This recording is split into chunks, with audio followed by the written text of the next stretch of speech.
আমার নবীর প্রতি কত বড় শ্রদ্ধা ছিল। শুধু নবীর গোলাম পরিচয় দিয়েছে, বাঘ লেজগুলো নিচের নিতে, কিন্তু এখন আমি নবীর গোলাম, আমি নবীর গোলাম। এই যে আমাদের একজন আলেম মাওলানা রইসুদ্দিন, কথা বলছেন দেখেন, আছেন না মাওলানা রইসুদ্দিন? এদিন যাকে শহীদ করে দেওয়া হলো, কারা করলো? বাঘে বলল বন জঙ্গলের কোন পশু? তার অপরাধ কি ছিল? সে কি জন্য আসছিল 26 তারিখ ঢাকা শহরে?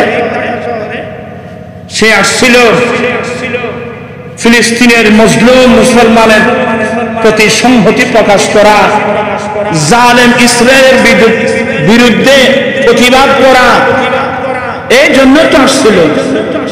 কথা বলছেন না কেন আপনারা? আচ্ছা, এটা কি একটা রাজনৈতিক ইস্যু ছিল?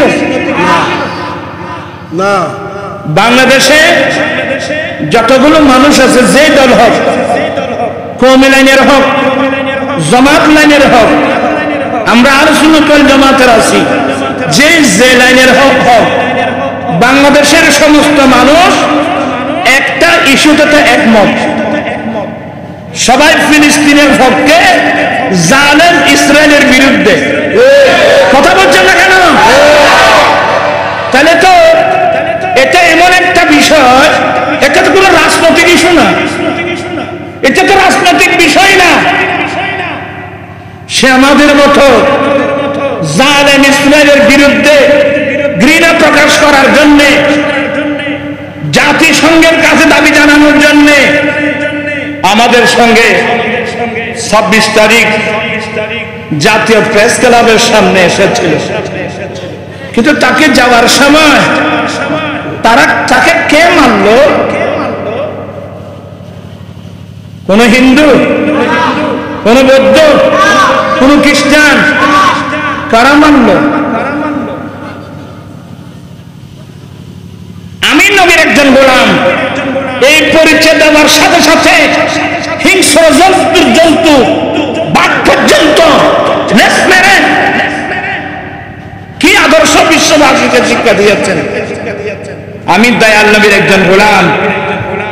আসলে নবীর হাদিস মনে পড়ে, কিতাবুল ফিতান, বুখারী শরীফ থেকে আরম্ভ করে যতগুলো হাদিসের কিতাব আছে, যেখানে কিতাবুল ফিতান আছে, আমার নবী বলেন, এমন সময় আসতেছে, এমন যুগ সময় আসতেছে, মানুষের স্বভাব কেমন হবে? কালামুহুম কাকালামিল আম্বিয়া, তাদের ভাষা হবে নবীদের মতো। আমার রাসূল সবকিছু বলে দিয়েছেন। তাদের ভাষা হবে, তাদের ভাষা হবে বেশি সুন্দর। কেমন আছেন? ভালো আছেন? অনেক সুন্দর। আমার নবী বলেন, কালামুহুম কাকালামিল আম্বিয়া, তাদের ভাষা হবে নবীদের মতো সুন্দর। কুলুবুহুম কাকুলুবিজ জিয়াব, তাদের অন্তর হবে বাঘের মতো ফাসান। তাদের ভাষা হবে নবীদের মতো, অন্তর হবে কিন্তু বাঘের মতো। ওয়া ফি'লুহুম কাফিলিল ফারাইনা, তাদের কাজ কারবার হবে ফেরাউনের মতো। এমন সময় আসতেছে, মানুষের ভাষা হবে নবীদের মতো, অন্তর হবে বাঘের মতো, অভ্যন্তরীণ কাজকর্ম হবে ফেরাউনের মতো। আমার মনে হয় সেই সময় এখন চলে এসেছে। আর বাঘের মতো এই সপ্তাহে গিয়ে আমি বেঁচে গেলাম। অন্তর হবে বাঘের মতো ভাষণ, কিন্তু আমার ভাইয়েরা, অনেক বাঘকে বিশ্বাস করে দেখলাম, অনেক বাঘের অন্তর যত বড় ভাষণ হোক, মুস্তাফার গোলাম পরিচয় দেওয়ার সাথে সাথে সেই অন্তরের মধ্যে নবীর প্রেম ঢেউ। আল্লাহু আকবার।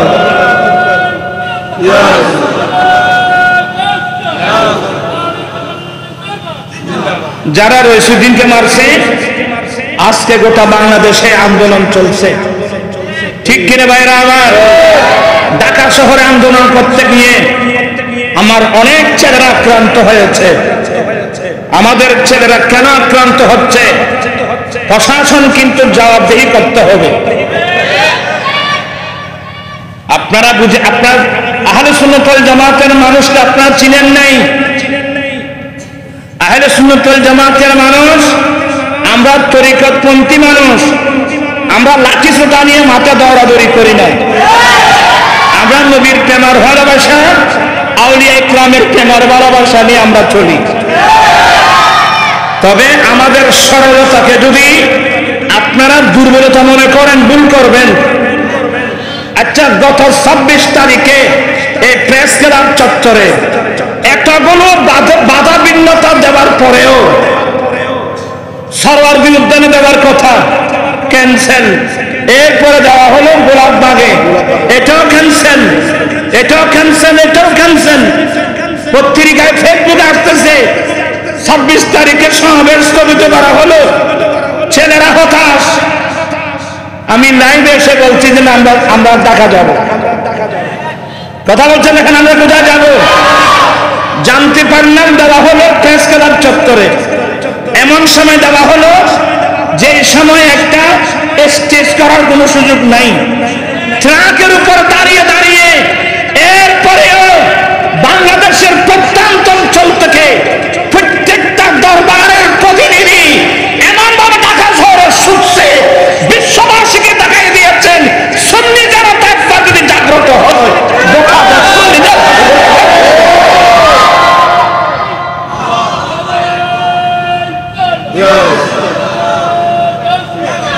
আমি স্পষ্ট ভাষায় বলে দিচ্ছি, আপনারা সুন্নিদেরকে অবহেলা করছেন। আমরা আহলে সুন্নাত ওয়াল জামাত, আমরা অরাজনৈতিক মানুষ।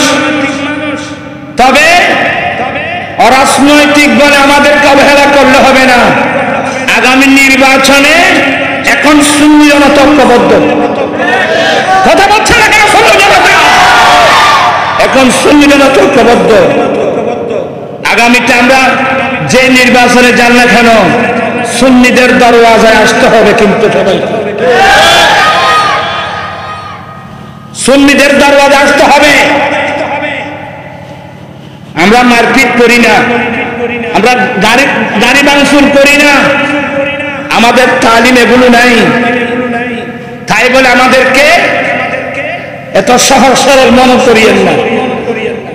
আজকে আমাদের ছেলেরা রইসুদ্দিনের হত্যার বিচার দাবিতে যারা আন্দোলনে গেল, ওখানে কয়েকজন মারাত্মক আক্রান্ত হলো। আমাদের ছেলেরা কেন আক্রান্ত হচ্ছে? প্রশাসন কিন্তু জবাবদিহি করতে হবে। আমরা অত্যন্ত ধৈর্যশীল, আমরা অত্যন্ত ধৈর্যশীল, কিন্তু ধৈর্যের ভাঁজ যদি ভেঙে যায়, এই সুন্নি জনতাকে সামলানো কারো পক্ষে কি হবে না, সম্ভব হবে না। আমরা বিশৃঙ্খলা চাই না, এগুলো আমাদের অভ্যাস নেই, এগুলো আমাদের তালিম নেই। আমরা আমরা নবীর প্রেমিক, আমরা অলিভক্ত মানুষ। অতএব সুন্নি জনতাকে অবহেলা করার কোনো সুযোগ নেই। আজকে গোটা ঢাকা শহরে অনেক ব্যারিকেড তো দেওয়া হলো, পুলিশরা অনেক ব্যারিকেড দিয়েছেন, কিন্তু সুন্নি জনতার দেহের সামনে পুলিশের ব্যারিকেড সব চলে গেছে। আমরা সবাই ঐক্যবদ্ধ থাকতে চাই কি চাই না? দুই হাত দিয়ে বলতে, দুই হাত। আমরা সবাই ঐক্যবদ্ধ থাকতে চাই তো? আমরা কারো ক্ষতি করি না, আমরা রাষ্ট্রীয় সম্পদ নষ্ট করি না, এটা আমাদের তালিমের মধ্যে এগুলো নাই। আমি সবাইকে বলবো, অন্য লাইনের যত ভাইরা আছেন আপনারা মারাত্মক ভুল করবেন। সুন্নিদেরকে নিয়ে ঠাট্টা মশকারি এগুলো করবেন না।